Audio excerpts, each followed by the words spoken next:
What is up, guys? Pop Up 101 here. Today I'm going to be showing you the proper way on how to upload mods to Nexus. Hopefully this video will cover and answer any questions that you had, and maybe it will teach you some new things. But without further ado, you want to go to upload a mod. It starts off with mod automatically selected. Now next, choose a category. If you're making a custom enemy, you choose enemy. Custom map, you choose map. Custom spell, you choose spell, etc. Just make sure to choose whatever you're doing. You don't really need to focus on these. Choose a mod name, so mod, and I'd recommend now putting something like a 9.3 so anybody downloading the mod knows the mod version. Most of you will just be setting the mod language to English. The current version, I just do 1.0 or something like that. The author is me, of course. A brief overview, make it something catchy that people want to download. Okay. And a detailed description. This, but just make it a little bit more in-depth. That's all it really is. One cool thing, or at least a few cool things I can show you guys, are, yes, you can make it bold, italic, and underline.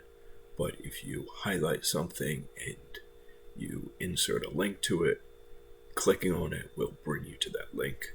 You can insert YouTube videos, insert images. There's a whole lot of things that you can do to make your mods look really pretty. And your descriptions very in-depth so that no users complain. Also, if you're doing something like Lil Husky, where a lot of your stuff is based on nudity, just make sure to click this. But next up, we have our media.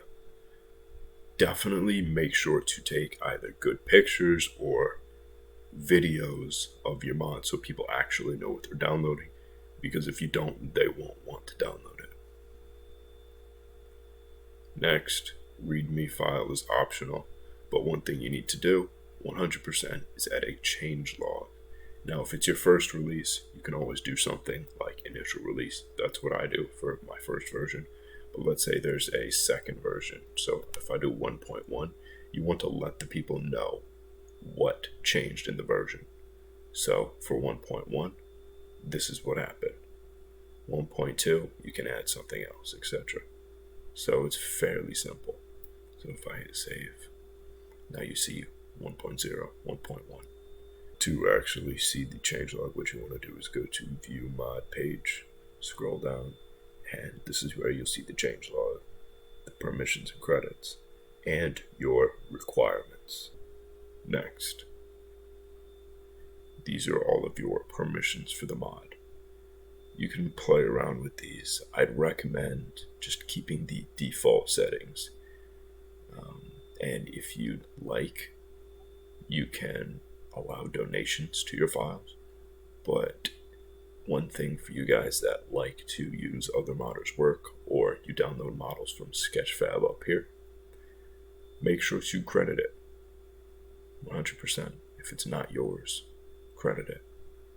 Requirements and mirrors. One thing I'd actually like to suggest is probably doing the requirements first, because once you had a requirement, it will take a little while for the checkbox to upload in the file manager. I'll get to that in a minute, but if we type in something like item for item activation, you can leave a note saying what the requirement actually does. If it's an optional requirement, make sure to just say that it's optional right here. But we save it. We go to next. This is where we actually name our files. You name it whatever you like. You put the file version of whatever you like, let's say 1.0. You put a little description of the mod.